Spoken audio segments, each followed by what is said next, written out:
ಮನೆಯೇ ಹೇಳಿದೆ, ಏನಪ್ಪ ಇವತ್ತು ರವಿವಾರ ಐತಪ್ಪ ಬಿಟ್ಬಿಡ್ರಿ, ನಮಗಿಲ್ಲ ರವಿವಾರ ಸರ್ ಅಂದರು. ಅವ್ರಿಗೂ ರವಿವಾರ ಇಲ್ಲ, ನಮಗೂ ಶಿವಾನಂದ ಪಟ್ರಿಗೂ ಇಲ್ಲ. ರಾಜಕೀಯ ಎಸ್ ಪಿ ಅವ್ರು ನಿಮಗೂ ಇಲ್ಲ, ಬಟ್ ಪೊಲೀಸರಿಗೂ ಅಡುಗೆ ನಮಗೆ ನಿಮ್ಗಂತೂ ಇನ್ನೂ ಒಂದು ಹೆಜ್ಜೆ ಮುಂದೆ ನೀವು. ಯಾಕಂದ್ರೆ ಹಬ್ಬ ಹರಿದಿನ ದಿವಸ ಅವತ್ತಿನೇ ಏನಾರೇ ಗಲಾಟೆ ಆಗ್ತವೆ, ಪೊಲೀಸ್ ಬಂದೋಬಸ್ತ್. ನಾವೆಲ್ಲ ಹಬ್ಬ ಮಾಡ್ತಿರ್ತೀವಿ, ದೀಪಾವಳಿ ಮತ್ತೊಂದು. ಈಗ ನೀವು ಅವತ್ತಿನ ದಿವಸ ನೀವು ಬಂದೋಬಸ್ತ್ ಮಾಡಬೇಕು, ಮೆಂಬರ್ಗೆ ಹೋಗ್ಬೇಕು. ಹೀಗೆ ಭಾಳ ಕಷ್ಟಕರವಾದಂಥ ಜೀವನವಂತ. ಈಗ ಅವರು ಹೇಳಿದ್ರು, ಈಗ ನಮ್ಮ ಸರ್ಕಾರ ಇವತ್ತು ದಿವಸ ಸಿದ್ದರಾಮಯ್ಯ ನೇತೃತ್ವದ ಸರ್ಕಾರ ಅವರು ಅನೇಕ ಬೇಡಿಕೆಗಳನ್ನ ಇವತ್ತು ಫ್ರೀ ಬಸ್ ಪಾಸ್ ಆಗಿರ್ಬೋದು ಒಂದು ಹಂತದಲ್ಲಿ ಕೊಟ್ಟಿದ್ದಾರೆ. ಆರೋಗ್ಯದ ವಿಚಾರದಲ್ಲಿ ಇದನ್ನು ಮಾಡಿದ್ದಾರೆ. ಮತ್ತು ತಗಲೂರವರು ಕೊರೋನಾದ ಸಂದರ್ಭದಲ್ಲಿ ಏನೇನು ಕಷ್ಟದಿಂದ ಇವತ್ತು ದಿವಸ ಅನೇಕ ಮಾಧ್ಯಮದ ಸ್ನೇಹಿತರು ಇವತ್ತು ದಿವಸ ಪ್ರಾಣವನ್ನು ಕಳ್ಕೊಂಡಿದ್ರೆ ಅವ್ರ ಕುಟುಂಬಕ್ಕೆ ನೆರವಾಗಲಿಕ್ಕೆ ಇವತ್ತು ದಿವಸ ಭಾಳ ದೊಡ್ಡ ಪಾತ್ರವನ್ನು ವಹಿಸಿ ಪ್ರತಿಯೊಬ್ಬರಿಗೂ ದುಡ್ಡನ್ನು ಕೊಡಿಸೋದು ಅವರು ಮತ್ತು ಪ್ರಭಾಕರ್ ಅವರು ಎಲ್ಲರೂ ಕೂಡ ಇವತ್ತು ದಿವಸ ಮಾಡಿದ್ದಾರೆ. ನಿಮ್ಮ ಕ್ಷೇಮಾಭಿವೃದ್ಧಿಗೂ ಕೂಡ ಅಷ್ಟೇ ಮಹತ್ವ. ಅದಕ್ಕಾಗಿ ಅವರು ಸರ್ಕಾರದಲ್ಲಿ ನಾನಾಗಲಿ, ಶಿವಾನಂದ ಪಾಟೀಲರಾಗಲಿ, ನಮ್ಮ ಮುಖ್ಯಮಂತ್ರಿಗಳು ಸಿದ್ದರಾಮಯ್ಯನವರು ನಾವೆಲ್ಲರೂ ಕೂಡಿ ನಿಮ್ಮ ಏನು ಸಮಸ್ಯೆಗಳಿದ್ದಾವೆ, ಕಷ್ಟಗಳಿದ್ದಾವೆ, ಅದಕ್ಕೆ ಸ್ವಲ್ಪ ಆದರೂ ನೆಮ್ಮದಿ ಸಿಗಬೇಕು ಅನ್ನೋ ದೃಷ್ಟಿಯಿಂದ ನಾವೆಲ್ಲರೂ ಕೂಡ ಪ್ರಾಮಾಣಿಕವಾಗಿ ಕೆಲಸವನ್ನು ಮಾಡ್ತೀವಿ. ಅದಕ್ಕೆ ಸ್ಪಂದನೆ ಮಾಡ್ತೀವಿ ನಮ್ಮ ಮಾತನಾಡುವ ಮೂಲಕ. ಮತ್ತು ತಗಡೂರವ್ರು ನಮ್ಮನ್ನು ಈಗಾಗಲೇ ಹೇಳಿಬಿಟ್ರು, ಇಲ್ಲೇ ಹೇಳಿ ಹೋಗ್ಬೇಕಂತ ಹೇಳಿದ್ರು, ಅನೌನ್ಸ್ ಮಾಡಿದೆ. ಅದಕ್ಕೆ ಅವರು 5 ಲಕ್ಷ ರೂಪಾಯಿ ಇದನ್ನು ಕಾರ್ಪಸ್ ಫಂಡಿಂಗ್ ಕ್ರಿಯೇಟ್ ಮಾಡ್ತಾಯಿದ್ರಿ, ನೀವು ಏನೋ ನಿಧಿಯನ್ನು ಕ್ರಿಯೇಟ್ ಮಾಡ್ತಾಯಿದ್ರಿ. 5 ಲಕ್ಷ ರೂಪಾಯಿಯನ್ನು ಅದನ್ನು ಸಹ ನಾನು ಅವ್ರು ಹೇಳುವಾಗ ಅಂದರೆ ಒಂದು ದೊಡ್ಡ ಮೊತ್ತ ಮಾಡಿ, 1 ಕೋಟಿ ರೂಪಾಯಿ 2 ಕೋಟಿ ರೂಪಾಯಿ ದೊಡ್ಡ ಮೊತ್ತವನ್ನು ಮಾಡಿ ಅದರ ಬಡ್ಡಿಯಿಂದ ಬರುವಂಥ ಹಣದಿಂದ ಇವತ್ತು ದಿವಸ ಜನರಿಗೆ ಒಳ್ಳೆಯದಾಗಬೇಕು ಅನ್ನೋ ದೃಷ್ಟಿಯಿಂದ ಈ ಒಂದು ವಿಚಾರವನ್ನು ಮಾಡಿದರೆ ಅದಕ್ಕೆ ಸಂಪೂರ್ಣವಾದಂಥ ಸಹಾಯವನ್ನು ಮಾಡ್ತೀನಿ. ಮತ್ತು ನಮ್ಮ BLD ಆಸ್ಪತ್ರೆಯಲ್ಲಿ ಕೂಡ ಇವತ್ತು ದಿವಸ ಪತ್ರಕರ್ತರಿಗೆ ಸುಮಾರು 430ಕ್ಕಿಂತ ಹೆಚ್ಚು ಅಧಿಕ ಕಾರ್ಡನ್ನು ಈಗಾಗಲೇ ನೀಡಲಾಗಿದೆ.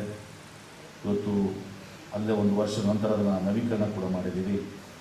ಇವತ್ತು ಹೊಸ ಪತ್ರಕರ್ತರು ಕೂಡ ಇವತ್ತು ದಿವಸ ನೋಂದಣಿಯನ್ನು ಮಾಡ್ಕೊಳ್ಬೋದು ಅನ್ನೋ ಮಾತನ್ನು ಈಗ ಮಹೇಶ್ ಹೇಳಿದ್ದಾರೆ. ಹಾಗೆ ನಮ್ಮಲ್ಲಿ ಈಗಾಗಲೇ ಸುಮಾರು ಅನೇಕ ಪತ್ರಕರ್ತರು ಆಸ್ಪತ್ರೆ ದಾಖಲಾಗಿ ಚಿಕಿತ್ಸೆಯನ್ನು ಕೂಡ ಪಡ್ಕೊಂಡಿದ್ದಾರೆ. ಆ ಒಂದು ಕೆಲಸವನ್ನು ಕೂಡ BLD ಸಂಸ್ಥೆ ಇವತ್ತು ದಿವಸ ಮಾಡ್ತಾ ಇದ್ದಾರೆ ಮಾತನಾಡ ಹೇಳಿ ಇವತ್ತು ಭಾಳ ಸಂತೋಷದಿಂದ ಇವತ್ತು ಈ ಕಾರ್ಯಕ್ರಮದಲ್ಲಿ ಭಾಗವಹಿಸಿದ್ದೀನಿ. ಮಾತನಾಡುವಾಗ ನಮ್ಮ ಶಿವಾನಂದ ತಗಡೂರು ಕಟ್ಟಿಯವ್ರನ್ನ ಬಗ್ಗೆ ನಾನು ಹೇಳೋದು ನೆನಪಾಗಿದೆ ಅಂತ ಹೇಳಿ. ರಘು ಕಟ್ಟಿಯವರು ಮೂಲತಃ ಧಾರವಾಡದಲ್ಲಿ ಹುಟ್ಟಿ ಅವರು ವೃತ್ತಿ ಕರ್ಮಭೂಮಿಯಾಗಿ ವಿಜಯಪುರನ ಆಯ್ಕೆ ಮಾಡಿಕೊಂಡು ಅಂದು ಅವರು ಶಿವಾನುಭವ ಪತ್ರಿಕೆ ಪ್ರಾರಂಭ ಮಾಡಿ ಹಿತಚಿಂತಕ ಪ್ರೆಸ್ ತಮ್ಮ ಮನೆ ಮಾರಾಟ ಮಾಡಿಕೊಂಡು ಆ ವಚನಗಳನ್ನ ಇವತ್ತು ಸಂಗ್ರಹಣ ಮಾಡಿ ಏನು ವಚನಗಳು ಇವತ್ತು ದಿವಸ ಕಟ್ಟೆಗಳು ಇವತ್ತು ದಿವಸ ಜಗಲಿ ಮೇಲೆ ಬಿದ್ದಿದ್ದು, ಮಠಗಳಲ್ಲಿ ಬಿದ್ದಿದ್ದು, ಅಡತಿ ಅಂಗಡಿಯಲ್ಲಿ ಬಿದ್ದಿದ್ದು, ಕಿರಾಣಿ ಅಂಗಡಿಯಲ್ಲಿ ಬಿದ್ದಿದ್ದು, ಅವೆಲ್ಲವನ್ನು ಶೇಖರಣೆ ಮಾಡಿ ಇವತ್ತು ದಿವಸ ಇವತ್ತು ಬಸವ ಸಾಹಿತ್ಯಗಳೇ ವಚನ ಸಾಹಿತ್ಯಕ್ಕೆ ಒಂದು ದೊಡ್ಡ ಕೊಡುಗೆಯನ್ನು ಕೊಟ್ಟಂತೆ. ಬಹುಶಃ ಹಳಕಟ್ಟಿಯವರಿಗಿಂತ ಮುಂಚೆ ಕೇವಲ 50 ಜನ ವಚನಕಾರರು ಜನರಿಗೆ ಪರಿಚಯ. ಹಳಕಟ್ಟಿಯವರಿಂದ ಸುಮಾರು 200 ಜನ ವಚನಕಾರರಿಗೆ ಒಂದು ದಿವಸ ಕಲಿತಂಥವರು ಡಾಕ್ಟರ್ ಫಲ್ಗುಣಿ. ಅವ್ರು ಇಲ್ದಿದ್ರೆ ಬಹುಶಃ ಇವತ್ತು ವಚನ ಬಸವಣ್ಣ ಸಾಹಿತ್ಯ ಇವತ್ತು ದಿವಸ ಬೆಳಕಿಗೆ ಬರ್ತಿರಲಿಲ್ಲ ದಿವಸ. ಆದರೆ ಎಲ್ಲೋ ಒಂದು ಕಡೆ ಇವತ್ತು ದಿವಸ ನಾವು ವಿಜಯಪುರ ಜಿಲ್ಲೆಯಲ್ಲಿ ಅವರು ಕೊಡುಗೆ, ಅವರು BLD ಸಂಸ್ಥೆಯನ್ನು ಒಂದು ಪ್ರಾರಂಭಿಕವಾಗಿ ಒಂದು ಹೈಸ್ಕೂಲ್ ಮುಖಾಂತರ ಪ್ರಾರಂಭ ಮಾಡಿದರು. ಸಿದ್ದೇಶ್ವರ ಸಂಸ್ಥೆ, ಸಿದ್ದೇಶ್ವರ ಬ್ಯಾಂಕು, ಬೂತ್ನಾಳ ಕೆರೆಯನ್ನು ಕೂಡ ವಿಶ್ವೇಶ್ವರನ ಕರ್ಕೊಂಬಂದು ಅವ್ರು ಪ್ರಾರಂಭ ಮಾಡಿದರು. ಹೀಗೆ ಭಾಳ ದೊಡ್ಡ ಕೊಡುಗೆ ಇವತ್ತು ದಿವಸ ಅವರಾಗಿದೆ. ಅವ್ರನ್ನ ಕೂಡ ಇವತ್ತು ದಿವಸ ತಾವೆಲ್ಲರೂ ಕೂಡ ಸ್ಮರಣೆ ಮಾಡಿದಿರಿ. ಅವರಿಗೆ ಒಂದು ಸಂತೃಪ್ತಿ ನನಗಿದೆ. ಯಾಕೆ ನಮ್ಮ BLD ಸಂಸ್ಥೆಯಲ್ಲಿ ಅವರ ಸಮಾಧಿ ಇದೆ. ಹಿಂದೆ ಸಿದ್ದೇಶ್ವರ ಮಹಾಸ್ವಾಮೀಜಿಯವರು, ಸುತ್ತೂರ ಮಹಾಸ್ವಾಮೀಜಿಯವರು, ಆಮೇಲೆ MP ಪ್ರಕಾಶ್ ಅವರು, MM ಕಲಬುರ್ಗಿಯವರು, ಇವರೆಲ್ಲರೂ ಕೂಡಿ ಡಾಕ್ಟರ್ ಫಲ್ಗುಣಿ ಕಟ್ಟಿಯವರ ಒಂದು ಸಂಶೋಧನಾ ಕೇಂದ್ರ ಆಗಬೇಕು ಅಂಥೇಳಿ ಹೂವಿನ ಹಡಗಲೇ ನಿರ್ಣಯ ಮಾಡಿದ್ದಾರೆ. ನಿರ್ಣಯ ಮಾಡಿ ಸಿದ್ದೇಶ್ವರ ಮಹಾಸ್ವಾಮೀಜಿಯವರು ಅದಕ್ಕೆ ನನಗೆ ಜವಾಬ್ದಾರಿಯನ್ನು ಕೊಟ್ಟರು, ಬೇರೆ ಸಂಸ್ಥೆ ಮಾಡಬೇಕು, ಇಂಡಿಪೆಂಡೆಂಟ್ ಮಾಡಬೇಕು ಅಂತ. ಇವತ್ತು ಹಳಕಟ್ಟಿಯವರು ಏನೂ ಎಲ್ಲಿನೂ ಕೂಡ ಪ್ರಚಾರ ಇರಲಿಲ್ಲ, ಇವತ್ತು ಇಡೀ ರಾಜ್ಯದಲ್ಲಿ ಗೊತ್ತಿರಲಿಲ್ಲ ಅಂತಲೂ ಸಹ, ನಮ್ಮಲ್ಲಿಂದ ನಮ್ಮ ಕ್ಯಾಂಪಸ್ನಾಗೆ ಗೊತ್ತಿರಲಿಲ್ಲ. ಅವರು ಬಹುಶಃ ಈಗ ಇಡೀ ರಾಜ್ಯದಲ್ಲಿ ಹಳಕಟ್ಟಿಯವ್ರ ಬಗ್ಗೆ ಎಲ್ಲರಿಗೂ ಕೂಡ ಇವತ್ತು ರಾಜ್ಯ ಮತ್ತು ಬೇರೆ ರಾಜ್ಯದಲ್ಲಿ ಕೂಡ ಹಳಕಟ್ಟಿಯವ್ರ ಬಗ್ಗೆ ಇವತ್ತು ಪ್ರಚಾರ ಆಗ್ತಿದೆ, ಸಂಶೋಧನೆ ಆಗ್ತಿದೆ. ಆ ಸಂಶೋಧನಾ ಕೇಂದ್ರ ಇವತ್ತು ಸಹ ಕನ್ನಡ ಹಂಪಿ ವಿಷಯದಲ್ಲಿ ನಂಬರ್ 1 ಕೇಂದ್ರ ಆಗಿವತ್ತು ಸಹ ಪರಿಣಮಿಸಿದೆ. ಆ ಕೆಲಸವನ್ನು ಇವತ್ತು ಸಹ ಮಾಡಿದ ಒಂದು ಸಂತೃಪ್ತಿ ಇವತ್ತು ಸಹ ನನಗೂ ಮತ್ತು ಮೊದಲು ಮೂಲತಃ ಅದಕ್ಕೆ MM ಕಲಬುರ್ಗಿ ಅವರು ಅಧ್ಯಕ್ಷರಾಗಿದ್ದರು, ತಂಬಾಕಿಯವರು ಅಧ್ಯಕ್ಷರಾಗಿದ್ದರು. ತದನಂತರ ಈಗ ನಮ್ಮ ಕೃಷ್ಣ ಕುಲಾರ್ ಕುಲಕರ್ಣಿಯವರನ್ನ ಭಾಳ ಸಮರ್ಥವಾಗಿ ಮುನ್ನಡೆಸ್ಕೊಂಡು ಹೋಗಿದ್ದಾರೆ. ವಚನ ಸಂಪುಟಗಳನ್ನು ಕಲಬುರ್ಗಿಯವರು ಸುಮಾರು 18 ಸಂಪುಟಗಳನ್ನು ಪ್ರಿಂಟ್ ಮಾಡಿದ ಜೊತೆಗೆ ಆದಿಲಶಾಹಿ ಅರಸರ ಸುಮಾರು 400 ವರ್ಷಗಳ ಒಂದು ಇತಿಹಾಸವನ್ನು ಇವತ್ತು ದಕ್ಷಿಣಿ ಉರ್ದು ಮತ್ತು ಪರ್ಷಿಯನ್ ಭಾಷೆಗಳಿದ್ದನ್ನು ಅನುವಾದನೆ ಮಾಡಿದ್ದಾರೆ.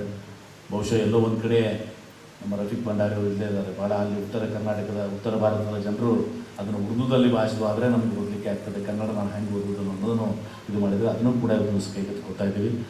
ಅದ್ರ ಜೊತೆಗೆ ಇವತ್ತು MM ಕಲಬುರ್ಗಿ ಅವರ ಸುಮಾರು 42 ಸಂಪುಟಗಳೇ ಉದ್ಘಾಟನೆಸಿದ್ದಾಗಿದ್ದಾವೆ ಮತ್ತು ಮುಖ್ಯಮಂತ್ರಿಗಳ ಒಂದು ಸಮಯವನ್ನು ನಾನು ಕೋರಿದ್ದೀನಿ. ಮತ್ತು ದಾಸ ಸಾಹಿತ್ಯ, ಕೇವಲ ನಾವು ವಚನ ಸಾಹಿತ್ಯ ನಮ್ಮ ಲಿಂಗಾಯತ ಇದಕ್ಕಷ್ಟೇ ಸೀಮಿತ ಮಾಡಿಲ್ಲ, ಇವತ್ತು ಆದಿಲಶಾಹಿದು ಮಾಡಿದ್ದೀವಿ. ಇವತ್ತು ದಾಸ ಸಾಹಿತ್ಯಕ್ಕೂ ಕೂಡ ಸುಮಾರು 65 ಸಂಪುಟಗಳನ್ನ ಇವತ್ತು ಸಹ ತರುವಂಥದ್ದು. ಈಗಾಗಲೇ 45 ಸಂಪುಟಗಳು ಸಹ ಬಂದಿದ್ದಾವೆ. ಹೀಗಾಗಿ ಡಾಕ್ಟರ್ ಫೋರ್ಗು ಹೊರಕಟ್ಟಿಯವ್ರನ್ನ ಸ್ಮರಣೆ ಮಾಡಬೇಕು, ಅವರ ಕೊಡುಗೆಯನ್ನು ಇವತ್ತು ಸಹ ನಾವು ನೆನಪಿಸ್ಬೇಕು. ಯಾಕಂದರೆ ಮನೆ ಮಾರಾಟ ಮಾಡ್ಕೊಂಡಿರ್ತಿದ್ದೇವಲ್ಲ, ಅವರು ಹಿಂದೆ ವಚನಗಳನ್ನು ಪ್ರಿಂಟ್ ಮಾಡಲಿಕ್ಕೆ ಇವತ್ತು ಮಂಗಳೂರಿನ ಬ್ಯಾಸಲ್ ಮಿಷನ್ ಪ್ರಿಂಟಿಂಗ್ ಪ್ರೆಸ್ಸಿಗೆ ಕಳಿಸಿರ್ತಾರೆ. 6 ತಿಂಗಳು ಅವು ಒಂದೇ ಪ್ರೆಸ್ ಇರೋದು, ಅವು 6 ತಿಂಗಳದನ್ನು ಇಟ್ಕೋತಾರೆ. ಇಟ್ಕೊಂಡು ಬಂದಿದ್ದನ್ನು ವಾಪಸ್ ಒಯ್ಯಿರಿ ಅಂತ ಹೇಳ್ತಾರೆ. ಅವಾಗ ಹಳಕಟ್ಟಿಯವ್ರು ತಿಳ್ಕೊತಾರೆ, ಇವರಿಗೆ ಬಹುಶಃ ನಾನು ಕೊಟ್ಟಿದ್ದ 500 ರೂಪಾಯಿ ಕಡಿಮೆ ಬಿದ್ದಿದೆ ಅಂತ ತಿಳ್ಕೊತಾರೆ. 500 ರೂಪಾಯಿ ಕಡಿಮೆ ಬಿದ್ದಿದೆ ಅಂದಮೇಲೆ ಬಿದ್ದಿದೆ ಅಂತ ತಿಳ್ಕೊಂಡು ಕೇಳ್ತಾರೆ, ಇಲ್ಲ ಈ ಸಾಹಿತ್ಯ ಇಷ್ಟು ಶ್ರೇಷ್ಠವಾಗಿದೆ, ಇವತ್ತು ದಿವಸ ನಮಗೆ ನಮ್ಮ ಏನು ಬೈಬಲ್ಲು ಮತ್ತು ನಮ್ಮ ಕ್ರಿಶ್ಚಿಯಾನಿಟಿಗೆ ಇವತ್ತು ದಿವಸ ಅದು ಒಂದು ಕಾಂಟ್ರಡಿಕ್ಟ್ ಆಗ್ತದೆ ಅಂತ ನಮ್ಮ ಮಾತನ್ನು ತಿಳಿಸಿ ವಾಪಸ್ ಕೊಟ್ಟ ಮೇಲೆ ಅವರು ಮನೆಯನ್ನು ಮಾರಿ ಹಿತಚಿಂತಕ ಪ್ರಯತ್ನ ಇದು ಹಳಕಟ್ಟಿ. ಒಂದು ಸಮಯ ಇರ್ತದೆ, ನಮ್ಮ ಮೈಸೂರು ಮಹಾರಾಜರು ಅವ್ರನ್ನ ಹಳಕಟ್ಟಿಯವ್ರ ಮೇಲೆ ಭಾಳಷ್ಟು ವಿಶೇಷವಾದ ಪ್ರೀತಿ ಅವ್ರು ಕರೆಸಿ ಹಳಕಟ್ಟಿಯವರ ಏನು ಮಾಡ್ತಾಯಿದ್ದಾರೆ, ಏನು ಎಲ್ಲವನ್ನ ಕೇಳ್ತಾರೆ, ನಮ್ಗೆ ಏನು ಬೇಕು ಅಂತೇಳಿ. ಮೈಸೂರು ಮಹಾರಾಜರು ತಿಳ್ಕೊಂಡಿರ್ತಾರೆ, ನಮಗೇನಾದರೂ ಒಂದು ಪ್ರಿಂಟಿಂಗ್ ಪ್ರೆಸ್ ಕೇಳಿದ್ರೆ ಆ ಪ್ರಿಂಟಿಂಗ್ ಪ್ರೆಸ್ನೇ ಕೊಡೋಣ ಅಂತೇಳಿ. ಆ ಒಂದು ಮಾನಸಿಕ ಸ್ಥಿತಿಯಲ್ಲಿ ಇವತ್ತೊಂದು ಇರ್ತಾರೆ. ಅದು ಹಳಕಟ್ಟಿಯವರು ಅವ್ರಿಗೆ ಏನು ಕೇಳ್ತಾರೆ ಅಂದರೆ, ನನಗೆ ಪ್ರಿಂಟಿಂಗ್ ಪ್ರೆಸ್ ಅವಾಗ ಬಹುಶಃ ಅದು ಇಂಪೋರ್ಟೆಡ್ ಇರಬೇಕು, ನಮ್ಮ ವಿದೇಶದಿಂದ ಬರ್ತಿರೋ ಪ್ರಿಂಟಿಂಗ್ ಪ್ರೆಸ್ಸು ನಾಯ್ತು. ಆ ಪ್ರಿಂಟಿಂಗ್ ಪ್ರೆಸ್ ಮೊಳೆಗಳಿದಾವಲ್ಲ, ಆ ಮೊಳೆಗಳು ಸಿಗ್ತಾ ಇದ್ರೆ ನನಗೆ ಮೊಳೆಗಳು ತರಿಸ್ಕೊಡ್ರಿ ಅಂತ ಹೇಳ್ತಾರೆ. ಮೊಳೆ ಏನಂತ ಮಳೆ ನಾವು ಅದೇ ಮೊಳೆ ಅಂತ ಏನೋ ಹಚ್ಚೋದು ಏನೋ ಅಂತ ಅದನ್ನು ಕೊಡ್ರಿ ಅಂತ ಅವರು ಮೈಸೂರು ಮಹಾರಾಜರು ಆಶ್ಚರ್ಯ ಏನಪ್ಪ ನಾವಿಗೆ ಎಲ್ಲರೂ ಪ್ರಿಂಟಿಂಗ್ ಪ್ರೆಸ್ ಕೇಳ್ತಾರೆ, ಅದನ್ನು ಕೇಳಿದ್ರೆ ಇವರು ನಮ್ಮ ಆಚೆ ಕೇಳ್ತಾರೆ. ಅದು ಇನ್ನೊಮ್ಮೆ ಅವರು ಧಾರವಾಡದಲ್ಲಿ ಇವತ್ತು ಸಹ ಅವರಿಗೆ ಡಾಕ್ಟರೇಟ್ ಕೊಟ್ಟಿರ್ತಾರೆ. ಡಾಕ್ಟರೇಟ್ ಕೊಟ್ಟಂಥ ಸಂದರ್ಭದಲ್ಲಿ ಅಂತ ಪಾವಟಿಯವರು ಮತ್ತು ಇನ್ನಿತರೆಲ್ಲರೂ ಕೂಡ ಇರ್ತಾರೆ. ಅವಾಗ ಅವರಿಗೆ ಊಟಕ್ಕೆ ಕೂತಾಗ ಅವ್ರು ಕೋಟ್ ಹಾಕೊಂಡು ಕೂತಿರ್ತಾರೆ. ಅವ್ರು ಅಂದು ದಿವಸ ಕೊಟ್ಟಿರ್ತಾರೆ ಒಂದು ದಿವಸ ಡಾಕ್ಟರೇಟ್. ಆವಾಗ ನೀವು ಕೋಟ್ ತೆಗೆದಾಗ ಅವರು ಇರಲಿಲ್ಲ, ನಮ್ಮ ಸರಿ ಇರೋದು ಕೋಟ್ ಇಲ್ಲ ಭಾಳ ಒತ್ತಾಯ ಮಾಡ್ತಾರೆ. ಅವ್ರು ಒತ್ತಾಯ ಮಾಡಿಲ್ಲ ಕೋಟ್ ತೆಗೀರಿ, ಶಕಿ ಇರ್ತದೆ, ಕೋಟೇನು ಹಾಕೋತಿರೋದು. ಅವ್ರು ಕೋಟ್ ತೆಗಿತಾರೆ. ಆ ಕೋಟ್ ತೆಗೆದಾಗ ಅವಳು ಅಂಗಿ ಹರಿದಿರ್ತದೆ, ಅದು ಅಂಗಿ. ಆ ಅಂಗಿ ಹರಿದ ಅಂಗಿಯನ್ನು ಮುಚ್ಕೊಳ್ಳಿಕ್ಕೆ ಒಂದು ದಿವಸ ಆ ಕೋಟನ್ನು ಹಾಕೊಂಡಿರ್ತಾರೆ. ಇಂಥ ಶ್ರೇಷ್ಠ ವ್ಯಕ್ತಿಗಳು. ವಚನ ಗುಮ್ಮಟ, ನಮ್ಮಲ್ಲಿ ಗೋಳು ಗುಮ್ಮಟನೂ ಇದೆ, ನಮ್ಮಲ್ಲಿ ವಚನ ಗುಮ್ಮಟನೂ ಇದೆ. ಇದು ಫರ್ಗು ಹಳಕಟ್ಟಿಯವರು ಅಂತ ಮಾತನ್ನು ಇವತ್ತು ನಮ್ಮ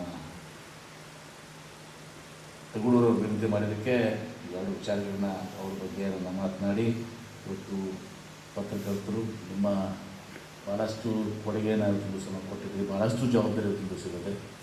ಇವತ್ತು ಎಲ್ಲ ಎಲ್ಲ ರಂಗದಲ್ಲಿ ಇವತ್ತು ರೈತರ ಶಿಕ್ಷಣ, ನೀರಾವರಿ, ರಾಜಕೀಯ ಪ್ರತಿಯೊಂದು ವಿಚಾರದಲ್ಲಿ ಇವತ್ತು ಸಹ ತಮ್ಮ ಒಂದು ಕಡೆ ಇವತ್ತು ಸಹ ಜನ ನೋಡ್ತಾರೆ. ಅವರ ಸಮಸ್ಯೆಗಳನ್ನ ಅಲ್ಲಿ ಬೆಳಕಿಗೆ ತಂದು ಅದಕ್ಕೆ ಪರಿಹಾರ ದೊರಕಿಸಿಕೊಡುವಂಥ ಒಂದು ಮಾಧ್ಯಮ ನಿಮ್ಮದು, ಜವಾಬ್ದಾರಿ ತಮ್ಮ ಜಾಸ್ತಿ ಇದೆ. ಅದ್ರ ಜೊತೆಗೆ ನಿಮ್ಮ ಸಮಸ್ಯೆಗಳು ಕೂಡ ಅಷ್ಟೇ ಸಮಸ್ಯೆಗಳಿದ್ದಾವೆ. ಆ ಸಮಸ್ಯೆಗಳಿಗೆ ಪರಿಹಾರ ದೊರಕಿಸಿಕೊಡಲಿಕ್ಕೆ ನಾನು ಶಿವಾನಂದ ಪಾಟೀಲ್, ನಮ್ಮ ಮುಖ್ಯಮಂತ್ರಿಗಳಾದ ಸಿದ್ದರಾಮಯ್ಯ ನೇತೃತ್ವದಲ್ಲಿ ಎಲ್ಲ ಪ್ರಯತ್ನಗಳನ್ನು ಮಾಡ್ತೀವಿ. ನಾವು ಪ್ರಾಮಾಣಿಕ ಮಾತನ್ನು ಹೇಳಿ ಭಾಳ ಸಂತೋಷದಿಂದ ಇವತ್ತು ಈ ಕಾರ್ಯಕ್ರಮದ ಉದ್ಘಾಟನೆಯನ್ನು ಎಲ್ಲರ ಜೊತೆಗೆ ಮಾಡಿ ನನ್ನ ಮಾತನ್ನು ಹೇಳಿ ನನ್ನ ಮಾತಿಗೆ ವಿರಾಮ ಹೇಳ್ತೀನಿ. ನಮಸ್ಕಾರ. ಇವತ್ತಿನ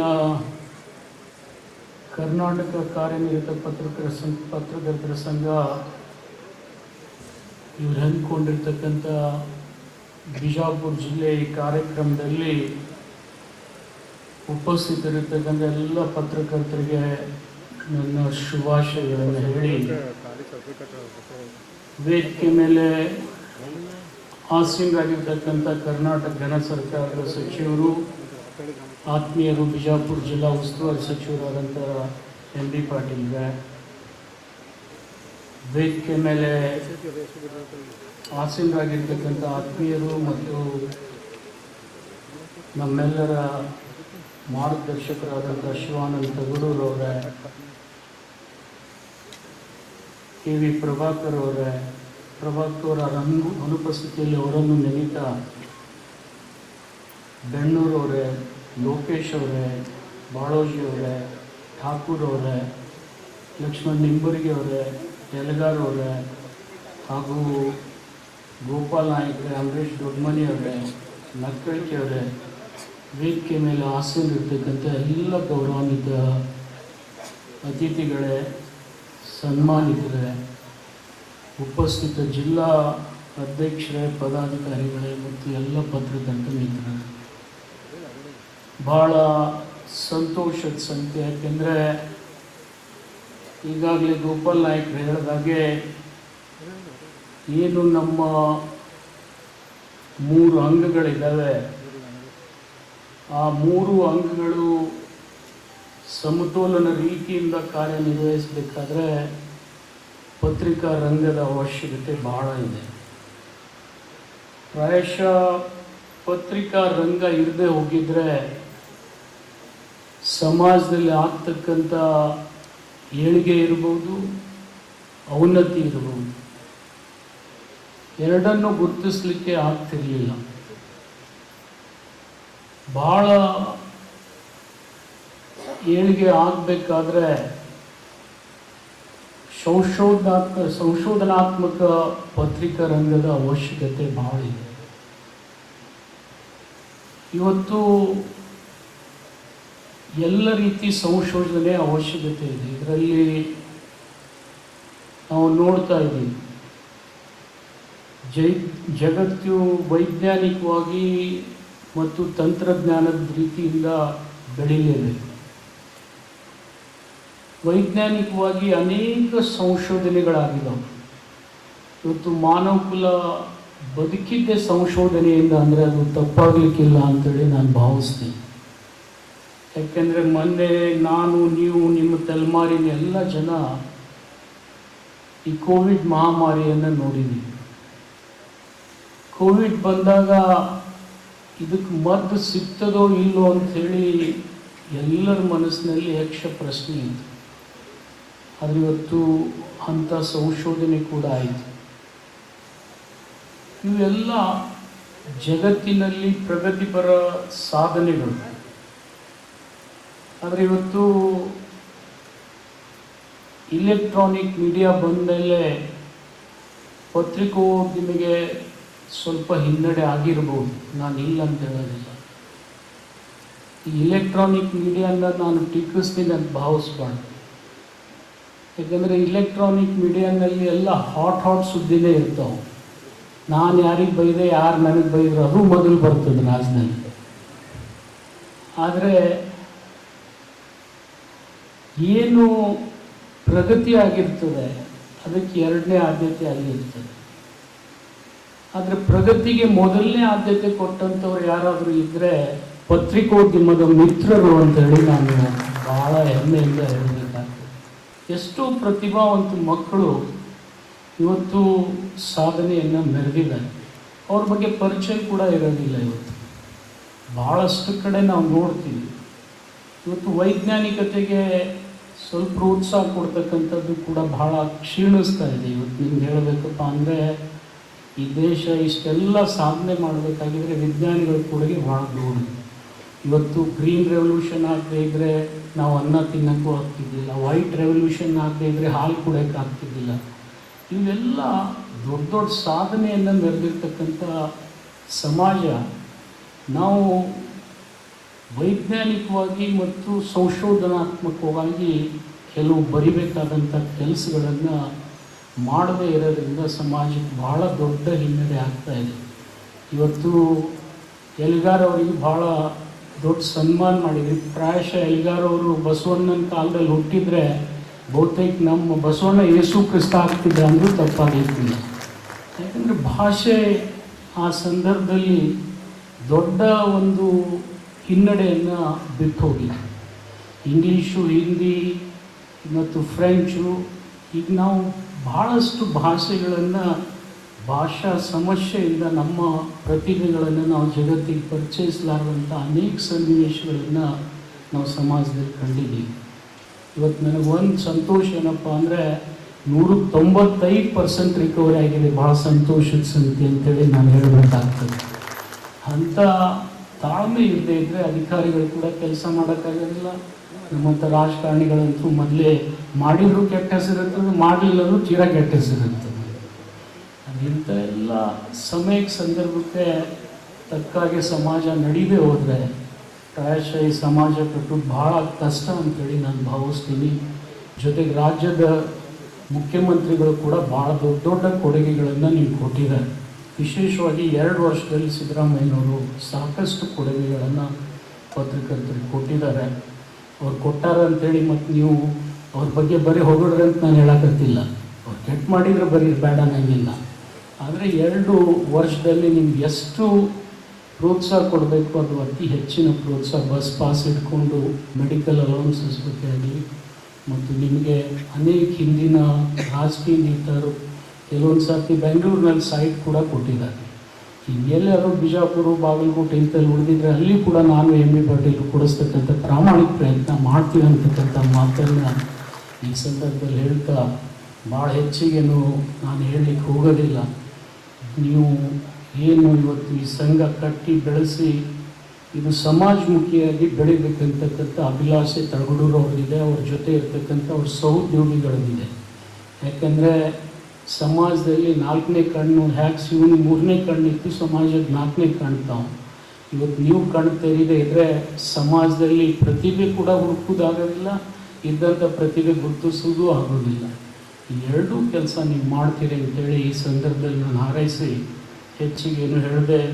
ತಗಡೂರು ಅವ್ರು ಏನು ಸಲಹೆ ಕೊಟ್ಟಿದ್ದಾರೆ ಜಿಲ್ಲೆ ಹಿತದೃಷ್ಟಿಯಿಂದ ಈಗಾಗಲೇ MB ಪಾಟೀಲ್ ಕೊಟ್ಟ ಮೇಲೆ ನಾನು ಕೊಡೋದಿದ್ರೆ ಬಿಡಂಗಿಲ್ಲ, ನೀವು ಅದು ನಾನು ಮಾಡ್ತೀನಿ ಅಂತೇಳಿ ತಮ್ಮಲ್ಲಿ ಭರವಸೆ ಕೊಡ್ತಾ, ಜೊತೆಗೆ ನಿಮ್ಮೆಲ್ಲರ ಈ ದಿನಾಚರಣೆ ಪ್ರತಿ ವರ್ಷ ಈ ಸಂದರ್ಭದಲ್ಲಿ ಇನ್ನೂ ಹೆಚ್ಚಿನ ಸಮಾಜಮುಖಿ ಬೆಳಕನ್ನು ಚೆಲ್ಲಿ ಸಮಾಜವನ್ನು ಕಟ್ತಕ್ಕಂಥದ್ದು, ಸಮಾಜವನ್ನು ಒಗ್ಗಟ್ಟಾಗಿ ತೆಗೆದುಕೊಂಡು ಹೋಗ್ತಕ್ಕಂಥ